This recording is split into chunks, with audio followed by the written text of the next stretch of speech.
Você está ouvindo Questão de Ordem com Bárbara Souza. Entrevista. Opa, aí agora sim com o microfone ligado. Voltamos agora diretamente. Vou entrevistar agora a arquiteta Islândia Costa. Ela é coordenadora do Programa de Acessibilidade e Políticas Públicas da Vida Brasil e é também mestre, como eu falei, mestre em Arquitetura e Urbanismo. Islândia, bom dia. Bom dia, Bárbara. Tudo bem? Tudo bem. Que bom que você pôde chegar aqui com antecedência, a gente pôde conversar um pouco. Eu quero saber o seguinte, como é que está Salvador hoje, Islândia, em termos de acessibilidade? Poxa, a primeira pergunta logo assim para começar o dia. Bom dia aí aos nossos ouvintes. Salvador, ela está precisando, ela está deficiente, né? Eu acho que tem muita coisa ainda para ser feita na cidade. A gente tem uma infraestrutura desde que vai da questão de transporte, a questão de passeios, calçadas. Então, acho que a gente precisa de também fazer campanhas, conscientizar as pessoas, mas a gente tem um grande trabalho a fazer. Eu acho que em termos de infraestrutura mesmo? Em termos de infraestrutura, basta a gente caminhar pela cidade, que a gente vê que está precisando de muita coisa.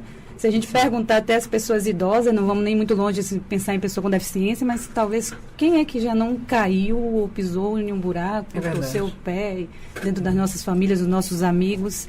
Então, a gente precisa olhar melhor a cidade. Acho que a gestão que está por aí, ela tem muito trabalho para fazer. Eu queria lhe perguntar, assim, no início dos anos 2000, eu tive o prazer de fazer um trabalho freelance de assessoria de imprensa para a Vida Brasil, a ONG, a qual a Islândia trabalha, né? Ela coordena esse programa de acessibilidade. E eu lembro que naquela época, Islândia, você me disse o seguinte, o que acontece são intervenções pontuais, por exemplo, cria-se faz-se rampas, mas não se cuida do entorno. Então se coloca a pista tátil, que é aqueles gominhos que a gente vê no chão para conduzir ou facilitar a caminhada, viabilizar a caminhada de quem tem deficiência visual. Mas faz-se num trecho da cidade e é como se a pessoa pulasse de paraquedas. Eu lembro bem dessa imagem que você falou. É como se a pessoa chegasse de paraquedas ali, então naquele trecho ela pode usar a pista tátil, mas até ela chegar ali não existe nenhum projeto de acessibilidade. O poder público falha nesse sentido? Bom, aproveitar para dar um alô aí, pessoal também da Vida Brasil, né, que tem estão também aqui contribuindo sociais, para a gente estar fazendo esse trabalho muito legal, né, com as redes, com as organizações também de pessoas com deficiência. Bom dia. Então, acho que com o passar dos anos, não vamos ser tão pessimistas, né? Eu acho que a gente vai também na carona das legislações, das demandas, da cobrança das organizações, das obrigações públicas também, e os projetos, eles têm vindo até com um nível, né, melhor de acessibilidade, porque também a gente tem um conhecimento maior. Naquela época, inclusive, até os técnicos não conheciam muito bem como se fazia acessibilidade na cidade, mas a gente também tem um grande vilão, eu acho, né? A questão hoje de um planejamento, né, geral na cidade, pensando nesse ponto de vista da acessibilidade, e também se a gente colocar vamos pensar assim, até nos nossos passeios públicos hoje da cidade, a gente tem a questão da manutenção, que eu acho que é uma falha, né, assim, como eu vinha falando, né, a questão de passeios, as calçadas, a gente tem uma manutenção assim meio precária, né, a gente vê que as pessoas cegas, como se falou da pista tátil, né, que são não existe muita manutenção com relação a isso, e não existe também, eu acho que aí é uma questão também da gente estar procurando também ampliar os nossos estudos, digamos assim, em termos de arquitetura, em termos de urbanismo, para a gente trabalhar de uma forma mais ampla com relação à sinalização para as pessoas com deficiência visual, para as pessoas cegas. Porque não adianta a gente pensar em colocar pista tátil pela cidade inteira se a gente não tem um planejamento pensando nisso. Porque a pista tátil, ela tem que levar a gente de um lugar para outro. Então, nós precisamos saber quais são os outros elementos de sinalização que podem ser utilizados junto com a pista tátil, para que uma pessoa cega possa chegar. Você tem que ter placas de informação, em braille, né? Porque tem a questão da textura. Aliado a isso, semáforos sonoros. A gente tem que trabalhar muito com o som. Sim. Nós podemos trabalhar no meio urbano com a questão, inclusive, dos cheiros, das plantas aromáticas.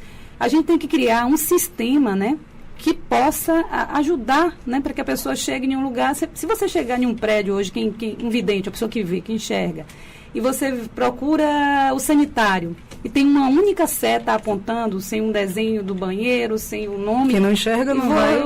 Até se você enxergar. Se você chegar, vamos fazer uma simulação. Você chega em um lugar e está procurando administração. Aí você olha uma seta. Você segue essa seta e vai parar no banheiro.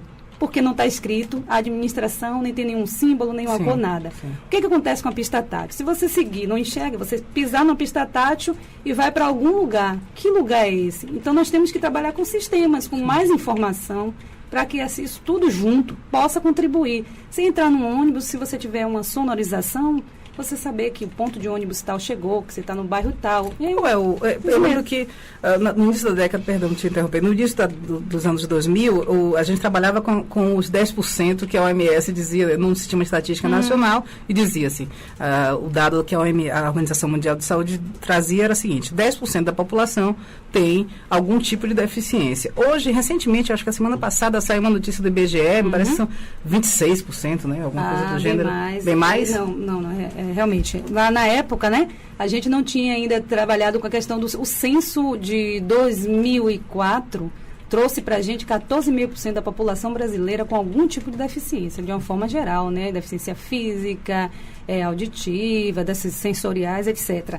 Quando nós fizemos o censo em 2010, essa população brasileira, a nossa população, né, foi para quase 200 milhões de habitantes. Sim. E a estatística aumentou para 24% da população, ou seja, quase 46 milhões de pessoas se declararam com algum tipo de deficiência. Acho isso assim importante. Sim, até quase porque... um quarto da população. Exatamente. E se a gente pensar, o que eu acho assim, bastante interessante, uma vez eu vendo até com a questão do Ministério das Cidades, que ele coloca que se a gente colocar, além dessas pessoas, né, com deficiência, e mais as pessoas que têm algum tipo de mobilidade reduzida, pessoas obesas, né, pessoas em estado temporário com deficiência, quebrou uma perna, etc., você aumenta muito mais essa estatística. Sim. E se nós pensarmos ainda, botar os idosos e tal, isso vai lá para cima. E se cada pessoa dessa tem algum familiar, alguém que se ocupa dessa pessoa, que tem relação com essa pessoa, nós temos praticamente 50% ou mais. Porque verdade. Se você relacionar duas pessoas a 50 milhões, sim, nós teríamos 150 milhões de pessoas. A gente teria quase, eu acho que 75% da população brasileira que tem a ver com essa questão. Que sofrem com a falta de estrutura, digamos, das cidades, para que as pessoas transitem e ocupem o espaço urbano, né? Vivam a cidade. E aí você vê que cada pessoa, se nós temos responsabilidade, isso assim eu acho interessante para a gente pensar, porque a questão da acessibilidade, da inclusão da pessoa com deficiência, não é só responsabilidade da pessoa com deficiência. Todos nós temos a ver com isso. Né? E pensando nisso, acho que a gente tem realmente que ter uma preocupação para uma cidade melhor para todos nós, porque a população brasileira também está ficando mais velha. Né? Nós estamos ficando com um público... né? Não é? Você mesmo falou agora, né, Bárbara, que no ano 2000 nós nos encontramos para falar sobre isso. Nós estamos em 2003, a gente tinha 15 anos na época, agora tem 25. Pois é. Somos jovens, né? Somos tão jovens. Eu vou perder. Então é isso, eu acho que... desculpa. Você falava, desculpa você. Você falava no instante da questão, há poucos instantes você dizia, não sejamos tão pessimistas, né? E falava da administração atual. Como eu sei que a Vida Brasil, ela, digamos, tem um trabalho que transcende a questão técnica, mas muito mais também a questão social, da inclusão social, etc. Qual tem sido o diálogo das organizações ligadas a esse segmento, digamos assim, de atuação com a atual administração de ACM Neto? Ou não há ainda, não se estabeleceu ainda um canal de comunicação muito claro? Eu acho que a gente ainda está com um canal de comunicação ainda tímido, né? Mas, assim, de uma forma geral... As organizações de pessoas com deficiência, né, elas têm o Conselho Estadual, as redes de organizações, como a Comissão Civil de Acessibilidade, que é composta com várias organizações, pessoas com deficiência, elas estão atentas, né, às questões que estão acontecendo na cidade, estão participando das discussões, né, estão contribuindo para algumas construções de planos em discussões, em seminários. Melhorou do ano 2000 para cá? Eu sempre... essa análise, eu fico pensando assim, eu acho que melhorou no sentido de que a população está mais sensibilizada e conhece mais as causas das pessoas com deficiência. né? Até a palavra acessibilidade é uma palavra muito mais difundida, se popularizou bastante. Então, assim, talvez a gente não tenha, assim, resultados tão concretos, porque hoje tem uma briga também enorme, né? Em relação à questão da cidade, do automóvel, o pedestre, né? E as coisas evoluem de uma maneira que às vezes a gente tem obras públicas que até esquecem de construir calçadas. A gente pensa muito, recentemente, né? Na Pituba, inclusive, né? A obra veio até a gente pensa muito na lógica do automóvel, mas a gente vê também que existe uma briga, né? Uma disputa e com relação a hoje aos ciclistas. A gente tem a questão do pedestre, as pessoas com deficiência. Então, acho que a evolução aí, nesse caso, é das organizações, da população, e isso faz com que o serviço público, as autoridades comecem também a se sensibilizar mais, porque a pressão popular também faz mudar, as coisas mudam. Há uma conscientização maior da sociedade, digamos assim. Exato, há uma conscientização maior. E se a gente analisar desse período para cá, de 2000, a gente teve uma lei federal, a 5296, uma lei federal que trata da questão da acessibilidade, das prioridades das pessoas com deficiência, da acessibilidade física nos espaços. Foi através disso aí, e claro, das demandas populares, da participação. A lei é respeitada pelo poder público? Então, assim, a lei, se ela é respeitada pelo poder público, na hora de construir, eu acredito que na hora os projetos, muitas vezes eles saem mesmo. Hoje eu percebo que os projetos eles têm vindo realmente com um nível de acessibilidade bom, né, interessante, mas o que a gente precisa também ainda é muito mais formação e conhecimento, porque muitas vezes o projeto vai ser, que era um problema, né, que era muito maior anteriormente, ele vai ser implementado e ele é implementado sem aquele nível de acessibilidade suficiente para a questão, né? Porque a acessibilidade, ela está muito nos detalhos, né? Um simples degrauzinho de 2 centímetros, se o executor vai lá e coloca em uma porta de 2,5 centímetros, um dedinho a mais faz com que uma cadeira de rodas não entre no espaço, né? Um detalhe, né? Uma inclinação muito grande da rampa pode causar um acidente. Pode causar um acidente, pode dificultar uma pessoa de cadeira de rodas a entrar naquele ambiente, porque ela vai precisar mais da ajuda. Então, à medida que você facilita, você torna também as pessoas com deficiência mais autônomas, né? Sim. Nesse sentido, se você tem uma boa acessibilidade, digamos que as pessoas ficam com, entre aspas, menos deficiência, né? Entendo. Porque a gente, com a cidade que não está acessível, nós estamos tornando a cidade, as pessoas mais deficientes nesse sentido. Menos autônomas. Menos autônomas. Josi quer fazer uma pergunta, me parece. Diga, Josi. Aproveitando que ela está falando sobre lei, a Cláudia Correia mandou uma pergunta a gente aqui pro Facebook. Primeiro, ela está parabenizando a entrevistada, diz que é uma excelente entrevista. E ela gostaria de conhecer mais as normas legais vigentes sobre a obrigatoriedade de prédios públicos em geral oferecerem rampas, vagas em estacionamentos, elevadores, entre outros meios, para acesso de pessoas com locomoção limitada, se há uma lei municipal. Isso que ela está perguntando aqui. Pronto, Josi. É o seguinte, a gente tem uma lei federal que eu acabei de falar, né? A 5296, né? Então, o Brasil, né? Ele, de ponta a ponta, é obrigado a oferecer acessibilidade para as pessoas. Hoje, aliás, o ponto de vista discutido é que a gente fala da acessibilidade universal. É uma cidade boa para todos. Então, mas partindo do princípio, né, que ela vai ser boa para a pessoa com deficiência, vai ser boa para muita gente, né? Sim. Todo mundo pode usufruir disso aí. Então, assim, essa legislação federal, ela é a maior, né? Então, assim, se qualquer pessoa se sentir, né, agredida, ou se qualquer pessoa no seu prédio, no edifício público, que nota que não tem acessibilidade, ela também pode recorrer ao Ministério Público, ela pode recorrer a outras instâncias, porque existe a lei federal. Sim. Nós temos aqui também em Salvador, a nível do município, nós temos os nossos códigos de obra, onde a gente vai construir a cidade, né? Se você vai fazer sua casa, ou fazer seu prédio, a gente passa lá pela SUCOM, né, para dar autorização. Então, você tem um Sim. código que diz que a porta tem que ser de tal tamanho, que a rampa tem que ser tal e tal e tal. Então, eu acredito que hoje, né, o que nós precisamos é de uma revisão, né, mais minuciosa do código, para fazer incluir as questões dos detalhes também da acessibilidade. Porque a lei diz para a gente que Nós temos também uma norma técnica, né, da Associação Brasileira de Normas Técnicas, a BNT, da famosa BNT, que regula tudo, né, desde o tamanho do papel ofício que a gente usa, o tamanho da folha do papel higiênico, tudo é regulamentado ali, porque os padrões fazem, né, para que a gente possa funcionar e tal. Então, assim, nós temos a NBR 9050. Até na internet, acho que ela é distribuída gratuitamente. E lá tem como é que tudo deve ser feito. Em termos de acessibilidade. Em termos de acessibilidade física e tal. Essa largura norma, da porta, largura de inclinação da rampa. Isso, inclinação de rampa, aquelas questões, pistas táteis para pessoas com deficiência visual, para as pessoas cegas.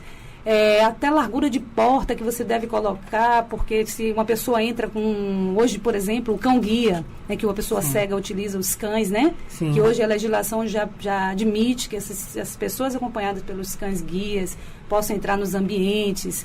Então, você tem até isso lá. Qual é a largura de uma porta para entrar uma pessoa com um cachorro? Qual é a largura a questão daquelas barras usadas em sanitários também?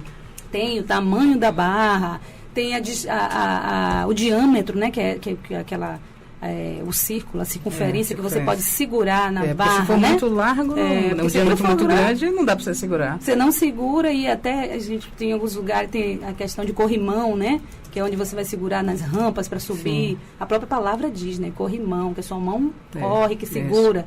Então, assim, tem tudo lá direitinho. Então, acho que o Brasil é muito bem servido.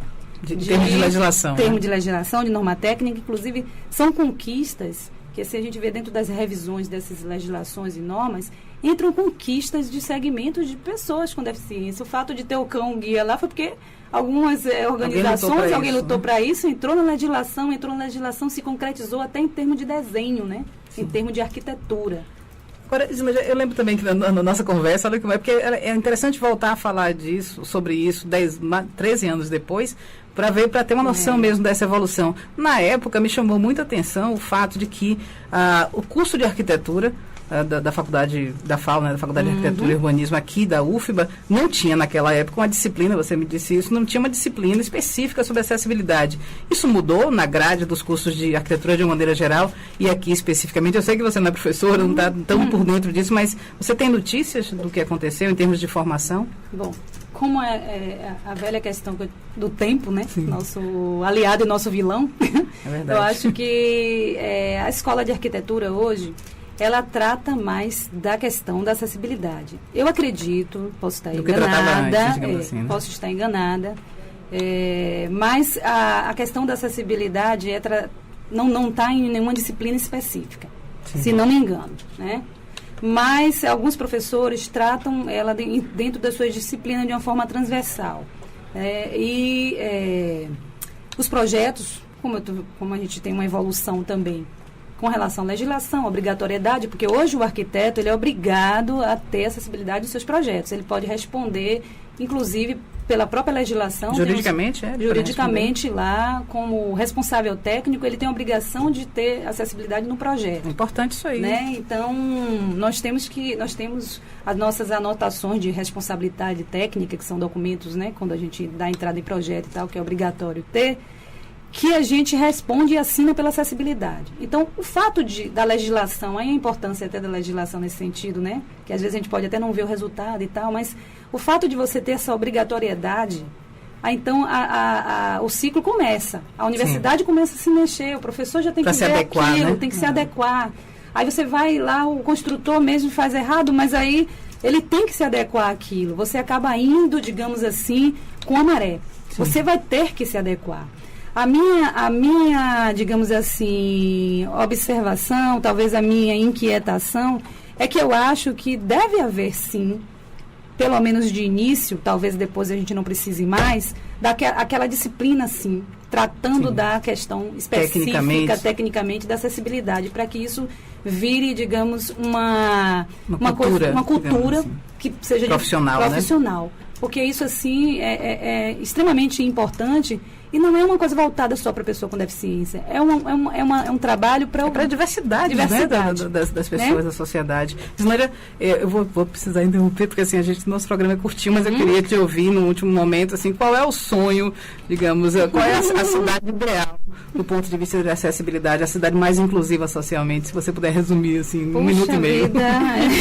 Olha o desafio. Isso, realmente um desafio. Eu não sei se eu vou responder essa pergunta, não. Eu acho que... Qual é o seu sonho como arquiteta de ver uma cidade? Digamos que o sonho que é de uma cidade inclusiva, de uma cidade que tem uma diversidade respeitada, onde a gente tenha... que as pessoas, né, tenham consciência, porque eu acho que a melhor maneira da gente vencer essa questão é a primeira barreira, é a barreira do preconceito, da gente abrir as nossas cabeças, começar a trabalhar pensando que nós estamos trabalhando para toda a população, é da gente observar mais, aproveitar das práticas também das pessoas com deficiência, de todas as pessoas, para que a gente possa construir melhor, com mais riqueza, porque a diversidade humana, para mim, é uma riqueza, e eu aprendi isso durante esses meus, anos. Muitos anos de profissão. Então, assim, a minha vida pessoal e profissional ficou muito enriquecida a partir do momento que eu comecei também a trabalhar com a diversidade humana. Eu quero aproveitar aqui o espaço, né, para lembrar para as pessoas que no dia 21 de setembro, né, que é a questão também da abertura da primavera e tal, é o Dia Nacional de Luta das Pessoas com Deficiência, reconhecido hoje pela legislação brasileira desde 2005, né, de julho de 2005, 21 de setembro. Então, essa semana vão ter várias atividades com relação à questão da pessoa com deficiência, e é bom para a gente ficar atento, que é importante essa data, e que a gente fique mais observador, sejamos assim mais humanos também, profissionais e humanos, e as pessoas, né, mais solidárias, porque assim a gente aprende, vive melhor e muda a cidade e o mundo, né? Uau, e ela disse que não ia responder, imagina se ela respondesse. Na cidade ideal, nós vamos construir ela. Mas vamos construí-la. Quero agradecer muito a presença da arquiteta Isnâdia Costa, que é coordenadora do programa de Acessibilidade e Políticas Públicas da organização não governamental Vida Brasil. Opa, é um título grande. Agradecer muito a sua presença. A você que nos ouviu, muito obrigada pela audiência. Isnâdia, obrigada. Volte mais vezes para falar com a gente aqui, trazer mais boas notícias e notícias importantes sobre o assunto. Pronto, muito obrigada, Bárbara, a Josi, a equipe, né? Agradecer e desejar um bom dia para todas as pessoas, uma boa entrada de primavera, um bom 21 de setembro, dia de luta, né? Eu só tenho a agradecer, e um bom dia à vida.